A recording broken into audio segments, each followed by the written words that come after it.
y'all, what's up? I'm Serena and welcome back to my book nook.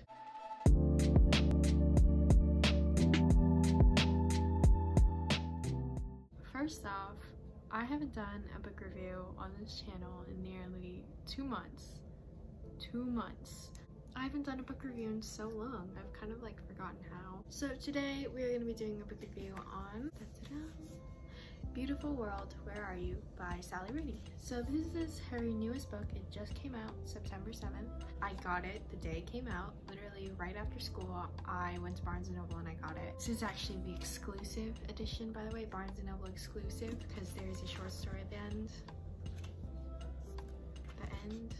Yeah, anyways. Sally Rooney is actually my favorite author.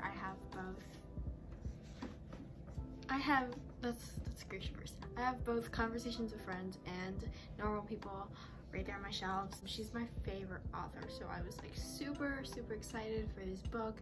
Couldn't wait for it to be released. It was like one of my most anticipated books like ever.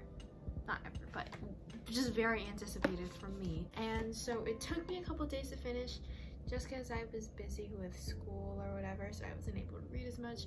But oh my gosh, do I have a lot of thoughts on it that I'm going to share with you guys. Now I'm warning you, if you're looking for like this like super intellectual review and analysis or whatever, you're probably not going to find that here. I am not a very intellectual person when it comes to like book analysis. I just like to talk about them, and so, you know, if you just kind of want like a casual, cool review, here I am. If you're looking for like, you know, full-on in-depth analysis, I probably can't give you that. I'd like to, but I can't do that.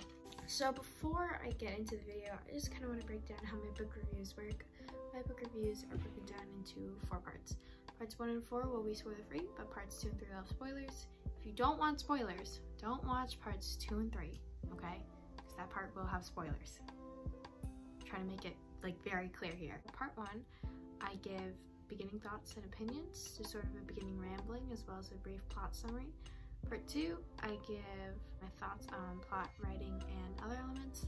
Part 3, characters and relationships, and Part 4, final thoughts and opinions, okay? Great. So, with all that being said, let us get into the actual book review now.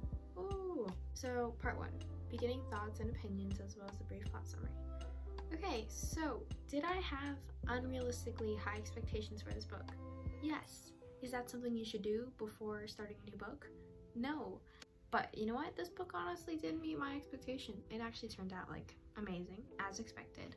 To be honest though, I feel like this story was a bit different than how Normal People and Conversations with Friends felt a little bit, but I honestly think that's more of like an evolution of Sally Rooney and her writing. I feel like she's just sort of, you know, evolving her style a little bit, and so it's not going to read the same as Normal People or Conversations with Friends. But I think that was actually like a good thing. It is a good thing. It's a good thing to see authors evolve a little bit. But once again, I think all the characters were just so beautifully rounded out and well written, and all the relationships are just so interesting to read. And there's something about Sally Rooney books that it's like nothing happened books, but they're so addicting. Like you just can't put them down, and I don't know why, because it's supposed to be like boring everyday stuff, but I just can't get enough of it. There are a lot of discussions of ideas throughout the book, and by the way, actually I tabbed this book, not to brag y'all, even created a legend and everything, but I tabbed a lot, which should say something about me. I really did love reading all the discussions and sort of ideas she had throughout the book, which are, you know, sent between the emails. That's not a spoiler, by the way.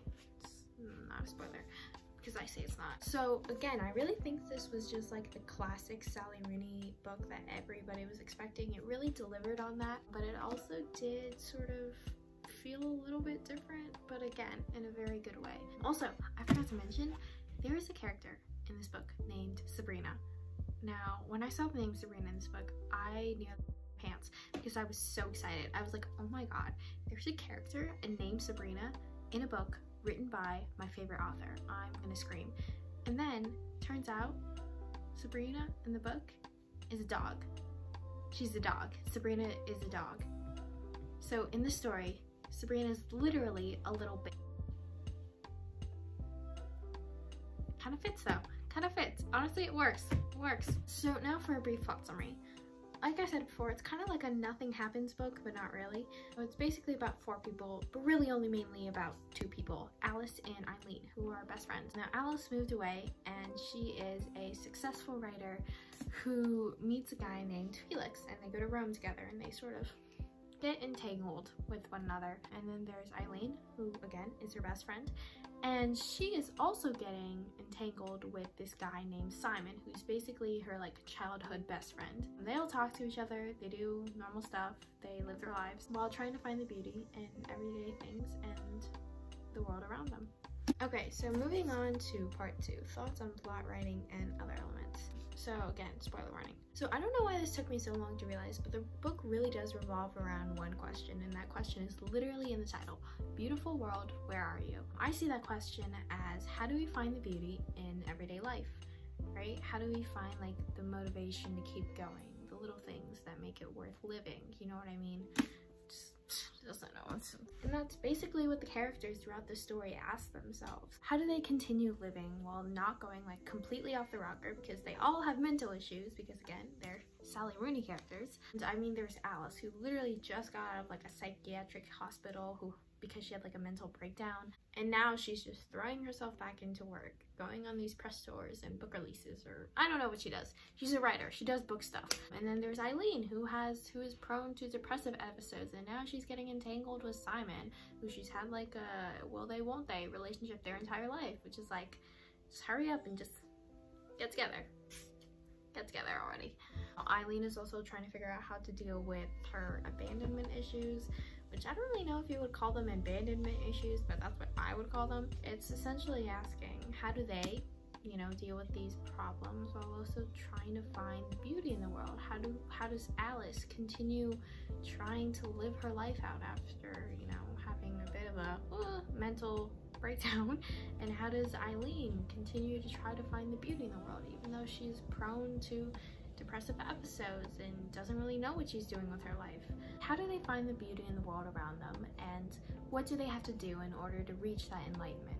Anyway, so moving on to writing. As per usual, Sally Rooney does not include quotation marks when she's writing her books. At first, when I read Normal People, I was a little bit scared, a little bit hesitant. Also, I heard that this book inside has like no quotation marks. What? Like, I saw that somewhere, so I'm kind of nervous. There are no quotation marks in this book. But now it's honestly one of the reasons she's my favorite author, because she doesn't use quotation marks. And I see her not using quotation marks for 2 reasons. 1, to symbolize her characters' miscommunications, as her characters often miscommunicate throughout her books, and 2, to sort of show how easily thoughts can flow into words, and really just make us think about what goes said and unsaid when we talk to people. For the miscommunication thing, I feel like that lack of communication is very prevalent in Normal People especially, but it also is, you know, prevalent in this book because characters, they don't talk to each other, or they don't communicate with each other very well. As for the thoughts flowing into words sort of interpretation, I love that thought. I love that interpretation of why she doesn't include quotation marks, because it really just makes the book flow more easily, makes it feel more realistic almost in a sense, because it really makes you think, okay, well, what are they saying? What are they thinking? And how do I distinguish the two, you know? And sometimes you can't, which is really cool, because it's like, I don't know, it's cool. It's cool because I said it's cool. To be honest, I hate whenever books have miscommunication, but Sally Rooney, oh, she just writes it so well, and I eat it up every single time. So I love the discussions and the ideas that popped up throughout this book, and I think they were interesting, and while they were necessarily not relevant to the story, I still enjoyed them. If people criticize them for not being relevant, I don't care.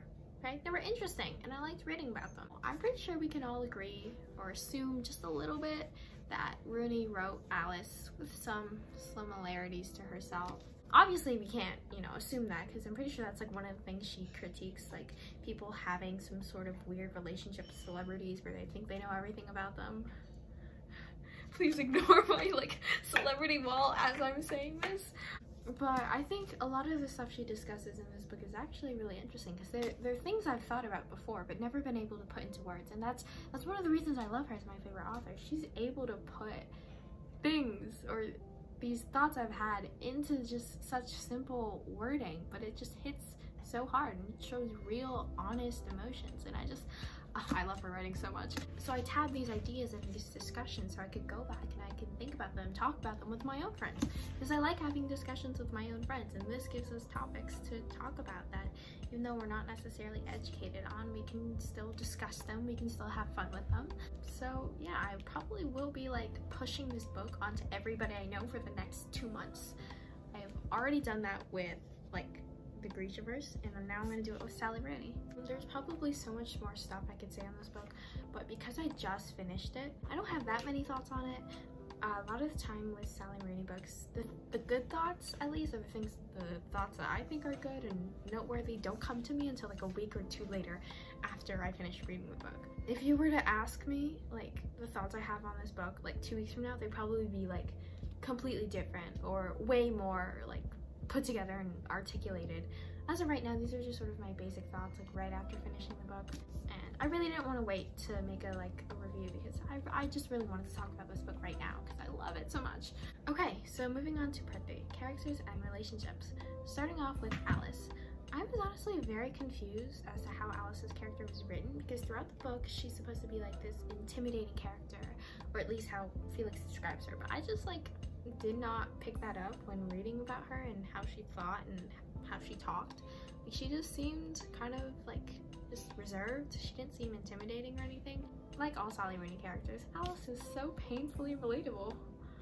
Ooh, very painfully relatable. I just love how she's able to express like these anxieties I have, these fears I have, these emotions I have in an actually articulate way. I just don't know how she does it. She does it so well. And while I do enjoy reading about the relationships she had in this book, I do wish we could have gone more into like the backstory instead of just establishing relationships from the get-go. Like, I would have loved to see more background between Alice and Eileen or Alice and Simon, because I feel like this book has a lot more characters than usual. Even though it's just revolving around 2 people, there's also, you know, Felix and Simon, so there's also just a lot of characters versus Conversations with Friends, which really only did revolve around Francis, versus Normal People, which again really only revolved around Marianne and Connell. So as for relationships, I honestly thought Alice was in love with Eileen for like half of the book. So I was really confused when she started telling Felix, I love you, or whatever. I was like, are you not in love with your best friend? And vice versa? Sorry, y'all. I'm a little confused after reading Conversations with Friends. Anyways, moving on to Eileen. Out of all the characters in the book, I think I related to Eileen the most, which should say a lot about me. I hated her, but I also loved her so much, which again should say a lot about me. But honestly, to be fair, I had a very strong love-hate relationships with literally all of the characters in this book. And you know, there were times when Eileen was crying and like whining about her abandonment issues in the book that I was like, oh my god, just shut up. And then I was like, wait, Sabrina, haven't you literally cried about those things before? Haven't you literally like said those or thought those things before? Like exact thoughts. So can't judge too harshly here, people. So moving on to the next character, Felix. I simultaneously love and hate him so much. He is simultaneously the worst and best character in this book. Well, every time he opened his mouth and said something to Alice, I just wanted to punch him. Like, just punch him right in the face and break his nose. And then I started to think, you know, why is he saying these things? Why is he trying to get a reaction out of Alice? And then I had this whole revelation. It's like, oh, it's because he was depressed. So he knows she's not feeling anything. So he's trying to get a reaction out of her because he thinks a reaction is better than feeling nothing. So he actually cares about her in just some really weird way because he's an... But the weird thing about Felix and Alice's relationship is that he was a her, but it actually like kind of helped her. I don't know, I'm so confused. I don't like their relationship, but also Felix is so funny, but also so mean at the same time. Like, why? Anyways, I don't understand Felix. I might in like 2 weeks, but as for now, I don't understand him. I don't like him, but I love him. Moving on to Simon. I really don't have anything to say about Simon because in the book he's a very closed off character, so we don't really get to know much about him. I think him and Eileen had very cute banter, although I can't get over the 5-year age gap, especially since she was 15 when she knew him and he was 20, and even though he was like, no, we can't because I'm 20 and you're 15, it still irks me a little bit. Don't know how to feel about that yet. Give me some time and then I will probably have some stronger opinions on it. But yeah, when they finally got together, I was literally about to throw this book across the room and shout finally, because this just took so long. Oh my god, why did it take so long for them to get together? Okay, so moving on to final thoughts and opinions. It was one of my most anticipated books, and it definitely did not disappoint. Solid execution with a classic, thought-invoking writing style that was able to capture just the raw and honest emotion of the characters, not to mention the characters that are nicely well developed and rounded out and have all these fears and anxieties and that are just so relatable. Like, I don't even know how else to put it. The relationships were also very fascinating to me, and I also think the little ideas and discussions that pop up throughout this book were fun to think about, were fun to, you know, tap so I can go back in future reference. What I loved about this book is that it really is a book that leaves you thinking about it after you finish it. It makes you go back to it and think about, well, how can I view this book just a little bit differently? Does that even make sense? It really doesn't. I'm so tired right now, y'all. So overall, I rated this book a 4.8 out of 5 stars. I don't know why, but I've rated every Sally Rooney book a 4.8 out of 5 stars, so I feel like it's kind of a tradition at this point. But also, I'm not doing it out of obligation, but also because it really does deserve like a 4.8 out of 5. Is it a must read? I don't know. I actually don't know. Ask me in 2 weeks when I have better thoughts. Because for right now, I would say I prefer normal people and conversations with friends over it, but I realize that like as I talk about it more and as I think about it more, my appreciation for it grows. So maybe in 2 weeks I'll say yes, yes, yes, oh my god, it's an absolute must read. So for now, I don't really know. I definitely do think it is a read. Don't know if it's a must read, but it is a read. I'm sorry, I can't be more articulate right now. I think that's everything I wanted to talk about. Yeah, so if you watched the entire video, thank you so much for watching. If you liked it, give it a thumbs up. If you didn't, don't. If you hated it, give it a thumbs down. And I will see y'all next time. Bye!